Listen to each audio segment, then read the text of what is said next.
Rolling!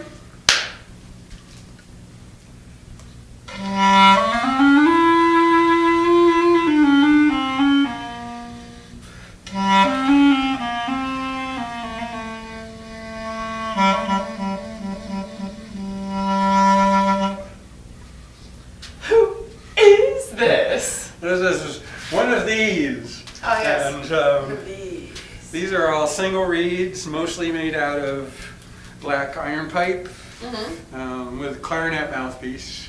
One lovely thing I learned early on in this process is that clarinet mouthpieces fit in this copper 3/4 inch pipe adapter thing, which just makes it easy. Yeah, I see. Stick them on everything. Doing the saxophone mouthpiece is a little harder. I have some of those too. Okay. But I really like the clarinet.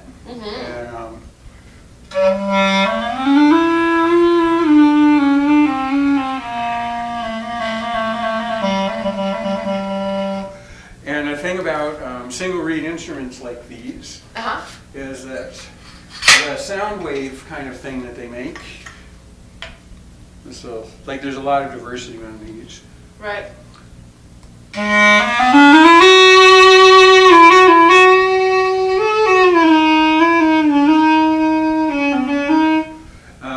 Is it just the closest in terms of a waveform to what the human voice makes. Our vocal cords are kind of reeds, and so this reed gives it the most singing quality, and it's the most sensitive too. The same note. You can bend it quite a lot, and you can get it to whisper, or you can get it to shriek. Nice. You can do all kinds of things with them. And so there are lots of these. All different shapes and sizes, all different pitches. Nice.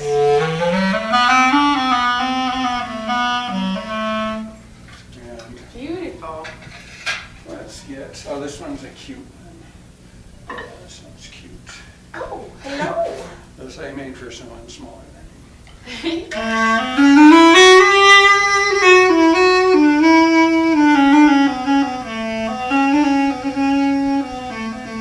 But I like it because it kind of looks like a saxophone. So cute, tiny saxophone. Yeah.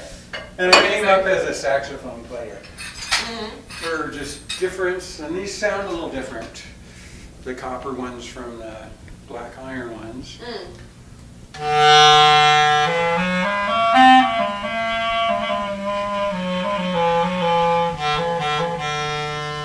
They have sort of a drier sound to them, so they're nice too.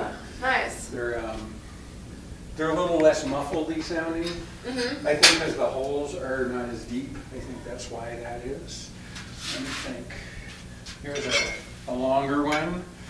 Nice. The thing that happens with these is you run out of room to stretch your fingers apart.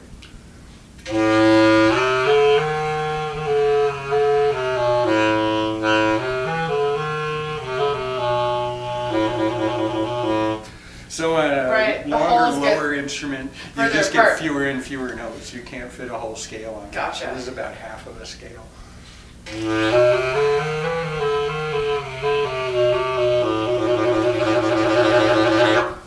Nice.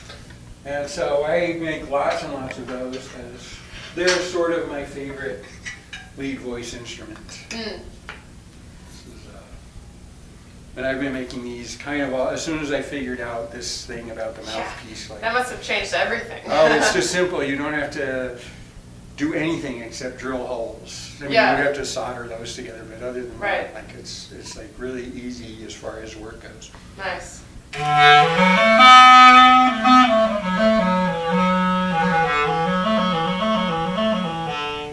And so another thing that makes a difference is how big these holes are. The bigger they are, the more this one speaks more clearly. Like the first one I played sounds kind of like it has the sniffles or something like that. It feels a bit like its nose is closed. Yeah. And rather than having that be a defect, it's kind of a nice thing you can use. You Yeah. don't always want everybody speaking very clearly. You Yeah, don't always yeah. want that. Sometimes the kind of mumbles a little bit. Yeah. So it's nice to have horns that mumble. Nice. I'm missing something. There we go. Oh yeah.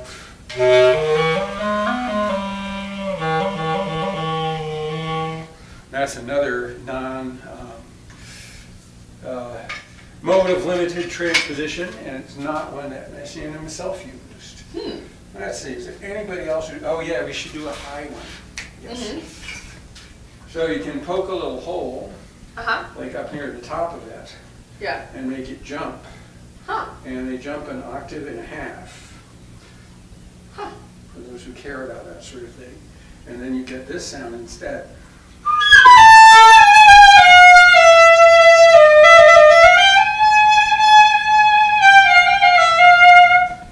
Is this too loud?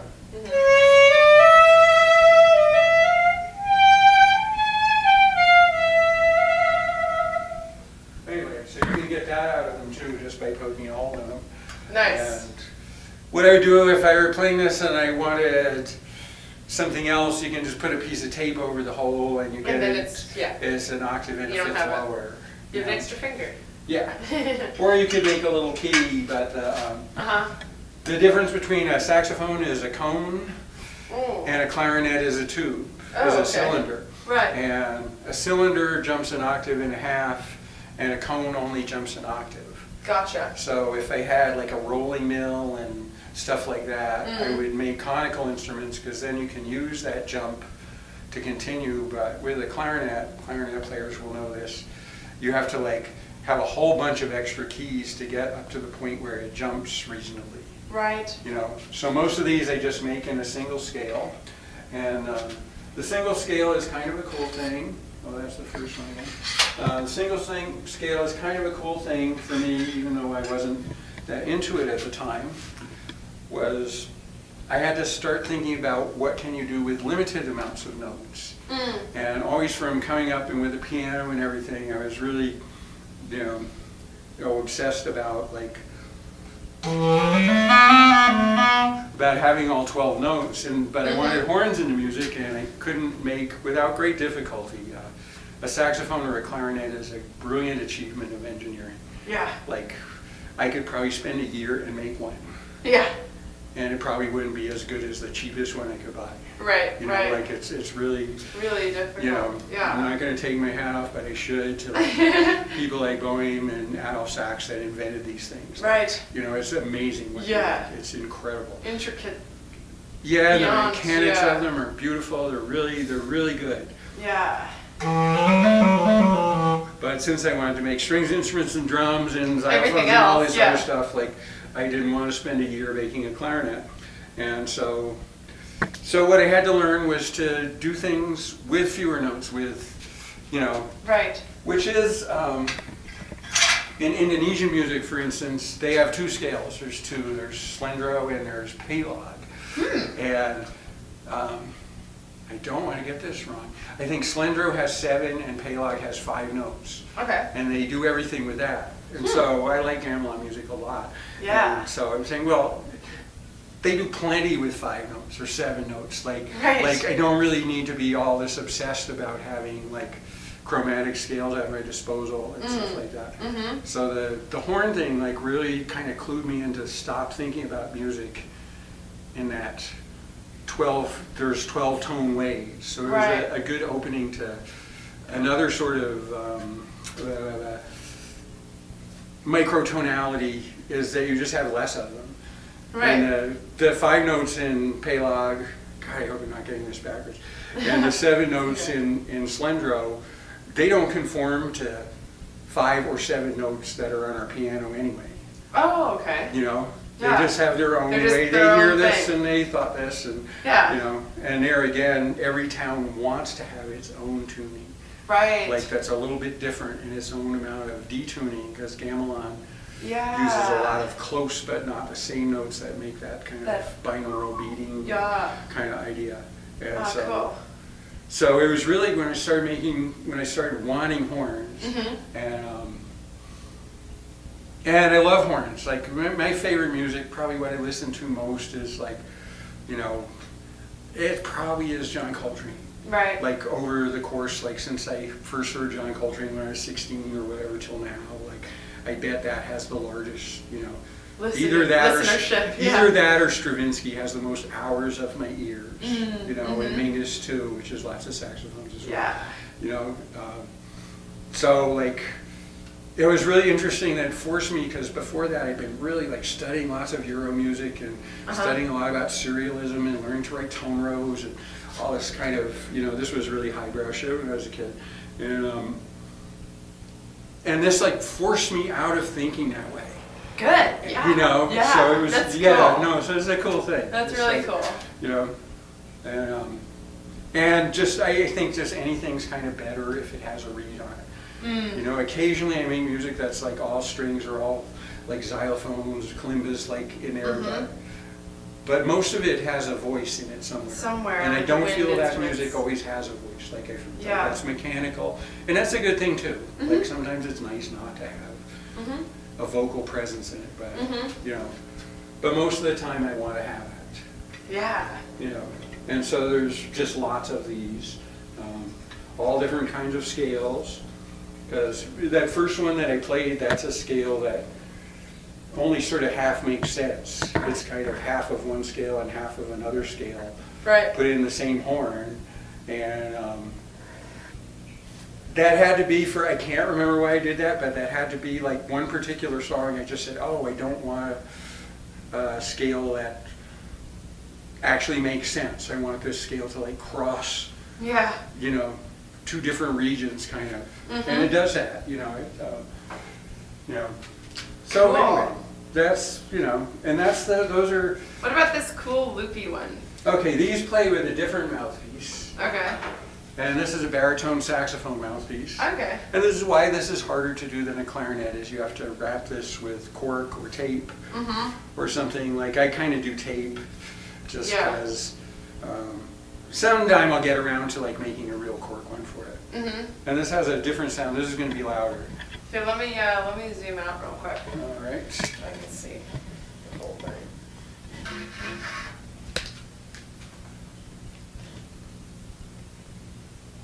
Here we are.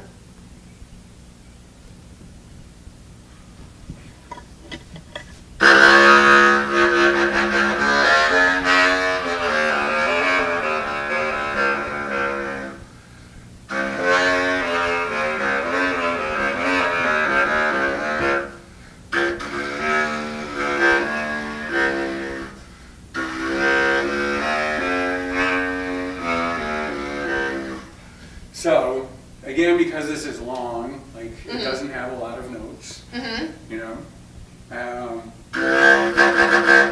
it has kind of a strong, like this adds some bass to it. I like this. I call this Serpico.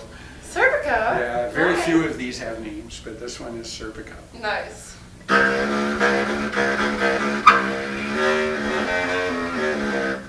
And yeah, so these tend to just inhabit the bass register of things and bounce around down there. And what Olivier Messiaen would call the pedal group. Nice. Yeah. So here's a copper one. Cool. Let me correct its tape. Tape sucks. I really should do these with cork. With cork. But gets the job done. That's important.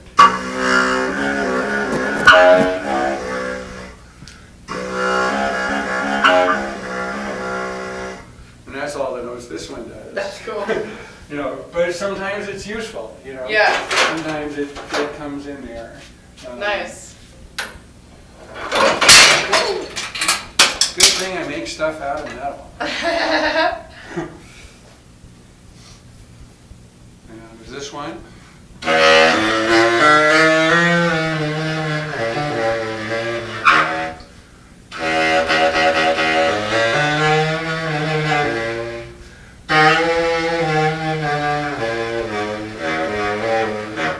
Speaking of a Pelagi random sort of a key, Yeah. that would be that one. Cool. See, there's one more with the baritone mouthpiece. Are we dangerous here or not? We'll be okay, fine. And this one's quieter because it's a much smaller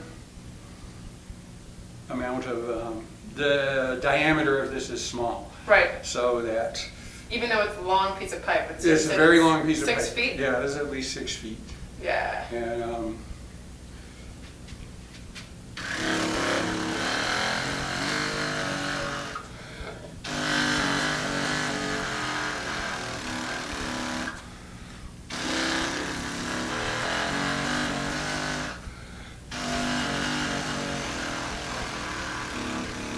and you almost hear more flutter than note from this. And That's I like awesome. this. This one's really cool. Like this lurking around the bottom of some little Yeah. sound world is just kind of like the ghostly presence of, you know, whatever, you know, like.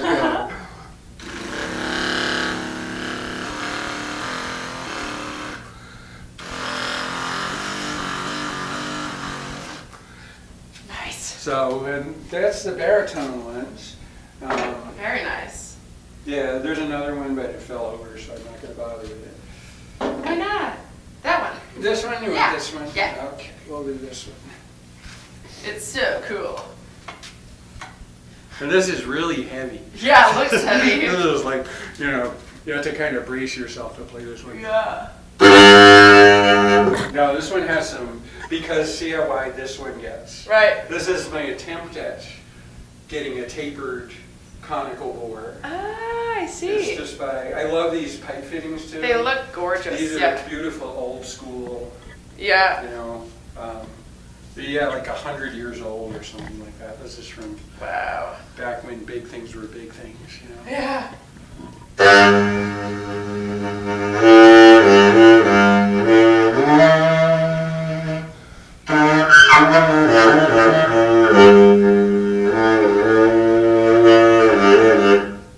But so this one really roars. This is Yeah, really that great. one's cool. So if instead of the ghostly presence of something whispering about down there in the bottom of the mix, this one can kind of give us some kick. Yeah.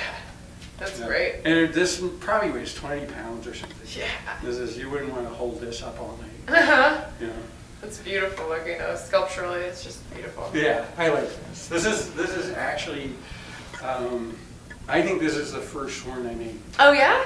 This one and Too Bad, that tuba, Uh-huh. which Oh, should yeah. be in here. No, we did a separate one of that, Mhm. so that's okay.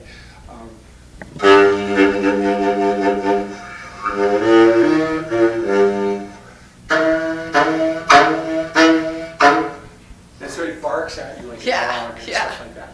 That's So awesome. this is a cool thing, and this is one of the first I made. I was like, oh wow, because this has big holes, Uh-huh. you know, so you couldn't cover those with a finger. You Right, you need have a to hold whole mechanism. hand or something. Yeah, and sometimes I do make key mechanisms. Mm-hmm. I don't see any close at hand to show that.